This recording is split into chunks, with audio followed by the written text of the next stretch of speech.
নমস্কার বন্ধুরা, ইলুর রান্নাঘরে সবাইকেই স্বাগত।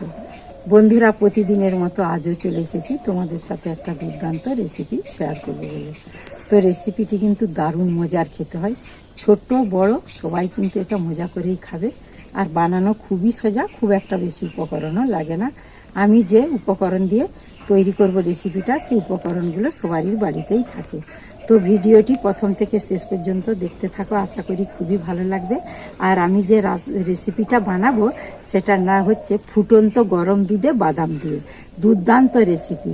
তো খেতেও কিন্তু অসম্ভব মজার হয়। তো চলো ঝটপট রেসিপিটি বানিয়ে ফেলি।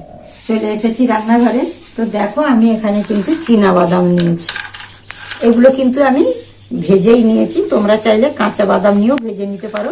এবার আমি এর খোসাগুলো ছাড়িয়ে নেব। হাতে করে একটু ডলে দিলেই কিন্তু খোসাগুলো আমার খুব সুন্দরভাবেই ছেড়ে যাবে।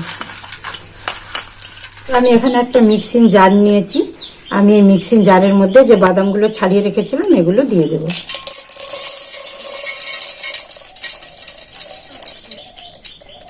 এবার এর মধ্যে আমি অল্প দুধ দিয়ে দেব। এবার এটাকে আমি ব্লেন্ড করে নেব। দেখো, আমি একদম পেস্ট করে নিয়ে চলে এসেছি। দেখো ঠিক পেস্টটা কত সুন্দর হয়েছে। দেখো, এইরকম মিহি পেস্টেরই কিন্তু আমার দরকার। তো এবার আমি উনানটা ধরিয়ে নেব। তো দেখো বন্ধুরা, আমি এখানে ছোট বাটির 1 বাটি সুজি নিয়েছি, আর এখানে নিয়েছি বেসন আর চালের গুঁড়ি নিয়েছি। আমি এখানে শুকনো আতপ চালের গুঁড়ি নিয়েছি, তোমরা যে কোনো চালের গুঁড়ি নিতে পারো। এবার কড়াতে দিয়ে দিচ্ছি আমি 1 চামচের মতো ঘি। এই ঘিটা দিলে ফ্লেভারটাও খুব সুন্দর আসবে, আর খেতেও কিন্তু খুব দুর্দান্ত হবে। এবার আমি দিয়ে দিচ্ছি সুজি, বেসন আর চালের গুঁড়ি দিয়ে এটা আমি খুব ভালোভাবে ভেজে নেব। খুব বেশি ভাজবো না, যাতে একটু কাঁচা গন্ধটা চলে যায়। 2-3 মিনিটের মতো ভেজে নেব। আমি এটা 3 মিনিট ধরে ভেজে নিয়েছি। এবার এটা আমি নামিয়ে নেব। এবার আমি কড়ার মধ্যে দিয়ে দিচ্ছি দুধ।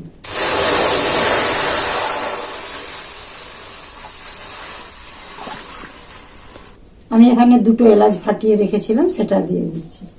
এখানে আমি দিয়ে দিচ্ছি 1 বাটির মতো চিনি। তো মিষ্টিটা তোমরা তোমাদের পছন্দ মতো দেবে। এবার আমি বাদামের পেস্টটা দিয়ে দিচ্ছি।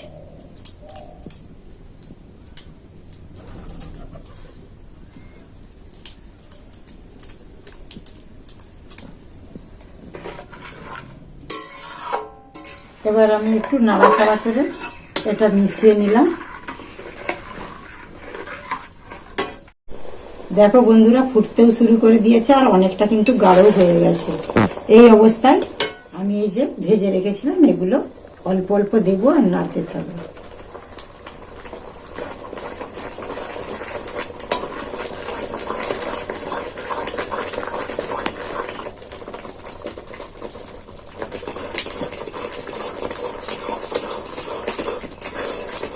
বন্ধুরা, কড়া থেকে ছেড়ে যাচ্ছে। এবার আমার একদম হয়ে গেছে।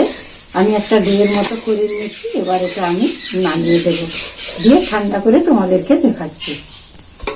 তো বন্ধুরা দেখো, এখানে আমি একটা বড় থালা নিয়েছি, আর তার মধ্যে এরকম একটা কাগজ খাতা নিয়েছি। এর মধ্যে আমি তেল গুলিয়ে দেবো। খাতার মধ্যে ভালোভাবে তেলটা কিন্তু আমি গুলিয়ে নিচ্ছি।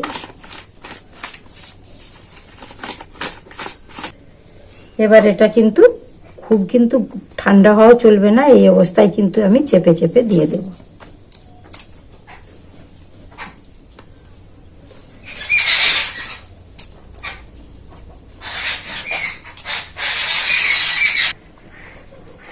দেখো বন্ধুরা, আমার কিন্তু খুব সুন্দরভাবে এটা দেয়া হয়ে গেছে। আর এটা কিছুক্ষণ ঠান্ডা করতে দেবো, তাহলেই কিন্তু একদম জমে যাবে। তো আমি এইরকম থালার মধ্যে দিয়েছি, তোমরা মোল্ডও নিতে পারো। তার মধ্যে হলে আরো বেশি ভালো হয়। আমার কাছে এখন নেই, তার জন্য আমি থালার মধ্যেই দিয়ে দিয়েছি। তো এটা এখনো গরম আছে। এই অবস্থায় কিন্তু দেখো, আমি এইখানে সিমুইকে খুব মুচমুচা করে ভেজে রেখেছিলাম, এর মধ্যে দিয়ে ছড়িয়ে দেব। খেতে কিন্তু অসম্ভব মজার হয়। তোমরা চাইলে যে কোনো শুকনো ড্রাই ফ্রুটও দিতে পারো। এইভাবে আমি হাত দিয়ে চেপে চেপে বসিয়ে দেব।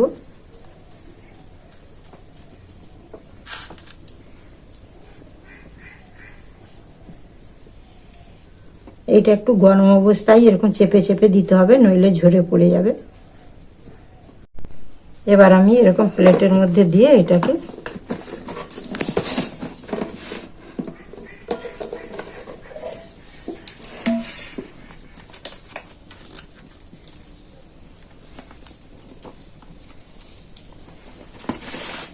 এবারে এটাকে আমি পিস পিস করে কেটে নেব।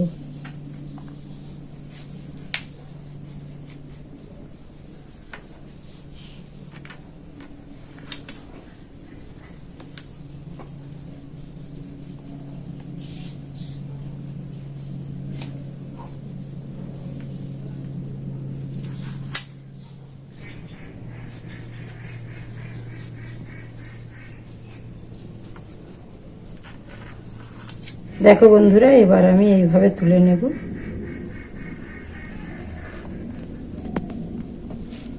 দেখো বন্ধুরা কতটা সুন্দর হয়েছে। দেখো আমি এরকম চৌকো শেপেরই কেটেছি, তোমরা চাইলে যে কোনো শেপে কাটতে পারো। দেখো কতটা সুন্দর হয়েছে, আর খেতে কিন্তু অসম্ভব মজার হয়। বাকিগুলো কিন্তু আমি এইভাবেই তুলে নেব। তো দেখো বন্ধুরা, আমার একদম বাদাম বরফি রেডি হয়ে গেছে। দেখো, দেখেই তোমরা তো বুঝতেই পারছো কতটা লোভনীয় হয়েছে, আর খেতে কিন্তু অসম্ভব মজার হয়। এদিকে মিষ্টি নরম, তার উপরে এই যে এগুলো দিয়েছি না মুচমুচে, একবারে দুর্দান্ত খেতে লাগছে। তো একবার হলেও কিন্তু আমি যেভাবে বানালাম সেভাবে তোমরা একবার হলেও বানিয়ে খেয়ে আমাকে কমেন্টে জানাবে। এটা যে কতটা খেতে সুন্দর সে যতক্ষণ না তোমরা বানাচ্ছ বুঝতে পারবে না। খুবই খেতে টেস্টি হয় এটা, কিন্তু ছোটরা কিন্তু বেশি মজা করে খাবে আর বারবার কিন্তু চাইবে, আর বানিয়ে দেওয়ার জন্য রিকোয়েস্ট করবে। যদি বাড়িতে অতিথি আসে এইভাবে একবারটি বাদাম বরফি বানিয়ে তাদেরকে খাওয়াবে, তারা তো বুঝতেই পারবে না এটা বাড়িতে তৈরি না দোকান থেকে কিনে এনেছে। দেখতেও যতটা সুন্দর লোভনীয়, খেতেও কিন্তু তার থেকে অনেক গুণে বেশি সুন্দর। তো তোমরা অবশ্যই একবার বানিয়ে খেয়ে আমাকে কমেন্টে জানাবে। তো বন্ধুরা, আমার বাদাম বরফি রেসিপিটা কেমন লাগলো অবশ্যই আমাকে কমেন্টে জানাবে। এখন একটু খেয়েই দেখা যাক।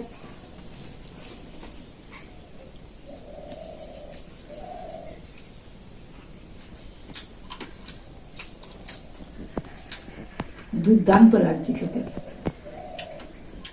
এই সিমইগুলো ভাজা দিয়ে আছে তো মুচমুচে করে, এবারে দুর্দান্ত মুচমুচে লাগছে খেতে, যে কি অপরূপ সে আমি আর তোমাদেরকে বলে বোঝাতে পারবো না, এতটাই টেস্টি হয়েছে। তো বন্ধুরা, তোমাদেরকে অনুরোধ করছি একবার অবশ্যই কিন্তু এইভাবে বাড়িতে বানিয়ে খেয়ে তারপর আমাকে কমেন্টে জানাবে, যে দেখবে কতটা সুন্দর খেতে লাগে।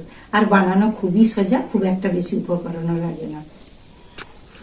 আর বাচ্চাদেরকে এইভাবে বানিয়ে দিলে তারা তো খুব খুশি হয়ে খাবে আর খেয়ে কিন্তু প্রশংসা করবে। তো বন্ধুরা, আমার ভিডিওতে একটা লাইক করবে আর প্রচুর প্রচুর শেয়ার করবে। যে বন্ধুরা আমার চ্যানেলটিকে সাবস্ক্রাইব করেছো সেই বন্ধুদেরকে অসংখ্য অসংখ্য ধন্যবাদ। আর যে বন্ধুরা আমার চ্যানেলটি এখনো সাবস্ক্রাইব করনি সেই বন্ধুদেরকে অনুরোধ করছি ঝটপট করে সাবস্ক্রাইব করে ফেলো, আর আমার পাশে থাকো, আমাকে উৎসাহিত করো। বেল আইকনটি ক্লিক করবে যাতে সর্বপ্রথমেই আমার ভিডিওগুলো তোমরা দেখতে পাবে। ততক্ষণে ভালো থাকবে, সুস্থ থাকবে আর সাবধানে থাকবে। আবার দেখাবে পরের ভিডিওতে। টাটা।